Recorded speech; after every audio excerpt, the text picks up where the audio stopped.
ترمذی کی روایت ہے، اللہ کے پیارے نبی فرماتے ہیں میں 5 باتیں بیان کرنے جا رہا ہوں، ان 5 باتوں کو کون سیکھے گا؟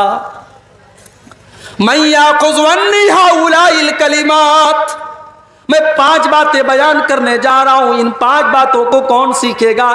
حضرت ابو ہریرہ اللہ کے نبی کے وہ صحابی جنہوں نے اپنی زندگی کو وقف کر دیا تھا دین سیکھنے کے لیے، قرآن و حدیث سیکھنے کے لیے، ابو ہریرہ کہتے ہیں اے اللہ کے نبی میں آپ کی باتوں کو یاد کروں گا، اے اللہ کے نبی میں آپ کی باتوں کو یاد کروں گا اور دوسروں تک پہنچاؤں گا۔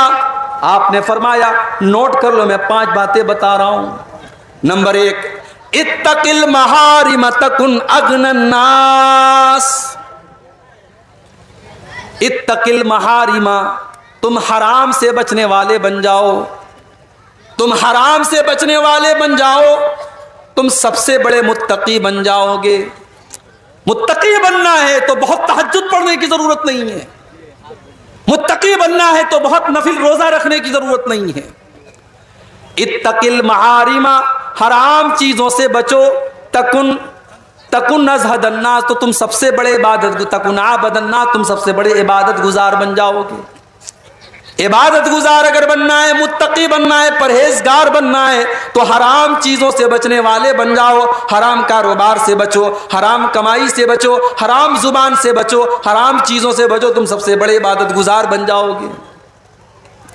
اس کے بعد اللہ کے نبی کہتے ہیں دوسری چیز، وَرْضَ بِمَا قَسَمَ اللَّهُ لَكَ تَكُنْ أَغْنَى النَّاسِ، اللہ نے تمہاری تقدیر میں جو لکھ دیا ہے اس کے اوپر راضی ہو جاؤ، خوش ہو جاؤ، تم سب سے بڑے مالدار بن جاؤ گے۔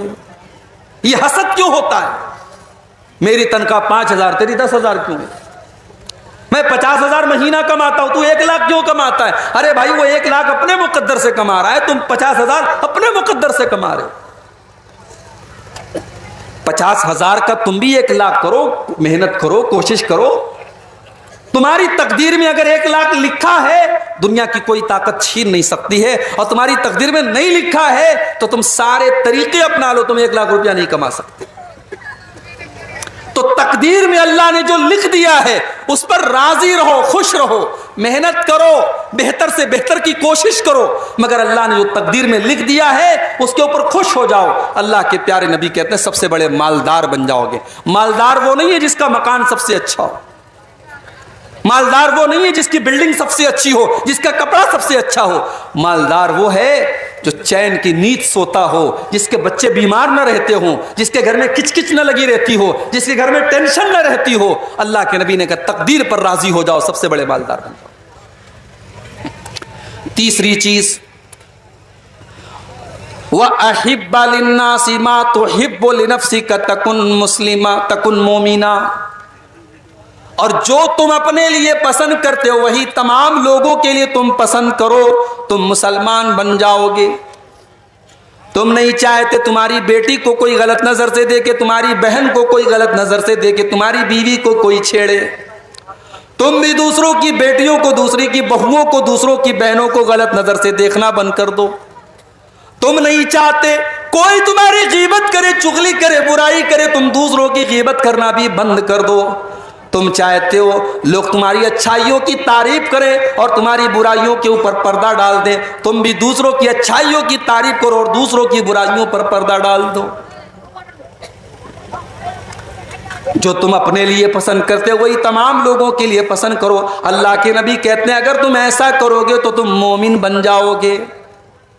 چوتھی چیز، وَأَحْسِنْ إِلَىٰ جَارِكَ تَكُنْ مُسْلِمًا، اور اپنے پڑوسی کے ساتھ تم اچھا سلوک کرو۔ تمہارا پڑوسی مسلمان ہے تب بھی، غیر مسلم ہے تب بھی، تمہاری برادری کا ہے تب بھی، تمہاری برادری کا نہیں ہے تب بھی، تمہارے مسلک کا ہے تب بھی، تمہارے مسلک کا نہیں ہے تب بھی، پڑوسی کو تکلیف پہنچانے کا تمہیں کوئی ادھیکار نہیں ہے۔ اپنے پڑوسی کے ساتھ تم بھلائی کرو، اللہ کے نبی فرماتے تم مسلمان بن جاؤ گے۔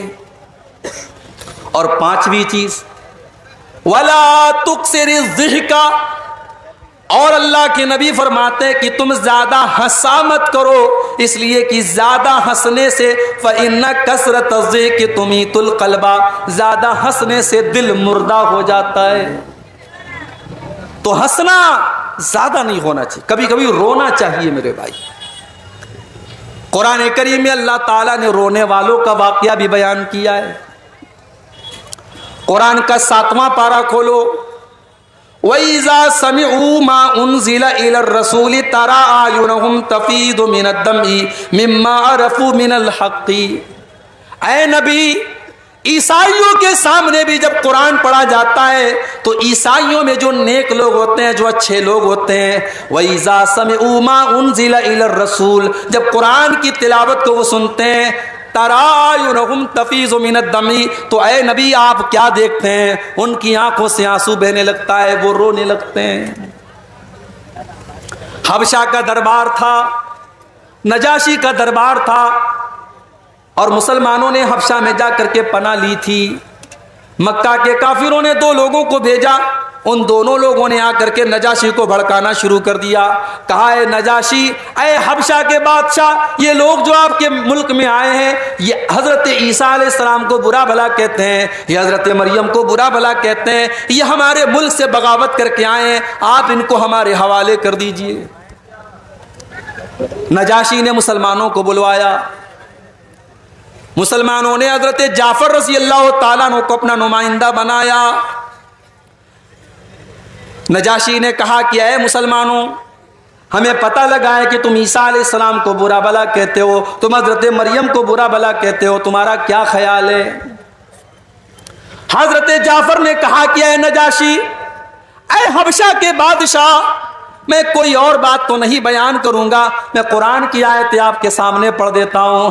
اس کے بعد سورہ مریم کی تلاوت کرنا شروع کر دیا. کبھی موقع ملے تو سورہ مریم کی کسی اچھے قاری کی آواز میں سورہ مریم کی تلاوت سنو میرے بھائی، اگر اندر سے روح نہ سرسار ہو جائے تو کہنا. قرآن کا انداز، کوئی اچھا قاری جب قرآن پڑھے.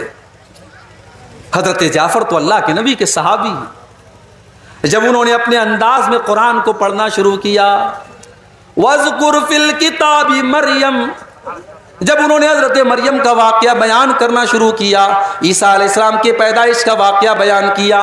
پیدا ہونے کے بعد جب حضرت مریم عیسیٰ علیہ السلام کو اپنی گود میں لے کر کے گئی اور قوم کے لوگوں نے تانا مارنا شروع کیا، اور حضرت مریم نے اپنی ماں کی گود میں اپنے اللہ کے نبی ہونے کا اعلان کیا، اللہ کے بندے ہونے کا اعلان کیا. جب یہ سورہ مریم کی آیتیں جب حضرت جعفر نے پڑھنا شروع کی، پورا دربار رونے لگا. نجاشی بھی رونے لگے اور پورا کا پورا دربار سسکیوں سے گونجنے لگا، پورا دربار رونے لگا. اور نجاشی بھی ایمان لے آیا اور اس کے دربار کے کئی لوگ ایمان لے آئے. اللہ نے فرمایا وَإِذَا سَمِعُوا مَا أُنزِلَ إِلَى الرَّسُولِ تَرَىٰ أَعْيُنَهُمْ تَفِيضُ مِنَ الدَّمْعِ، اے نبی جب قرآن ان کے سامنے پڑھا جاتا ہے تو وہ قرآن کو سن کر کے رونے لگتے ہیں. میرے پیارے ساتھیوں، قرآن تو وہی آج ہمارے پاس بھی ہے، قرآن وہی ہے. آج اسی قرآن کو ہمارے یہاں تراویح میں پڑھا جاتا ہے، مگر حافظ صاحب نے اگر 1.5 پارے کی جگہ 2 پارا پڑھا دیا، اگر 1 پارے کی جگہ 2 پارا پڑھا دیا تو ہمارا پارا چڑھ جاتا ہے. حافظ صاحب آپ نے زیادہ کیوں پڑھا دیا؟ اس قرآن کو سن کر کے آج ہمارے دل کی کوئی دنیا نہیں بدلتی، نہ ہماری آنکھوں سے آنسو آتے ہیں. میرے پیارے ساتھیوں، کیا بات ہے، قرآن تو وہی ہے، قرآن تو وہی ہے جس کے بارے میں اللہ نے فرمایا لو انزلنا هذا القرآن على جبل لرأيته خاشعا متصدعا من خشیۃ اللہ. اے نبی، اس قرآن کو اگر ہم کسی پہاڑ کے اوپر بھی اتار دیں تو پہاڑ بھی اللہ کے خوف سے چور چور ہو جائے گا. ہمارے دل کی کیا اوقات ہے؟ ہمارا دل تو ملائم سا ہے، نرم سا ہے، گوشت کا بنا ہوا ہے. اللہ نے کہا قرآن پہاڑ پر بھی اترتا تو پہاڑ چکنا چور ہو جاتا، اور آج قرآن سے ہمارے دل کے اوپر کوئی اثر نہیں ہو رہا ہے. اس کا مطلب کہ ہمارا دل پہاڑ سے بھی زیادہ سخت ہو چکا ہے.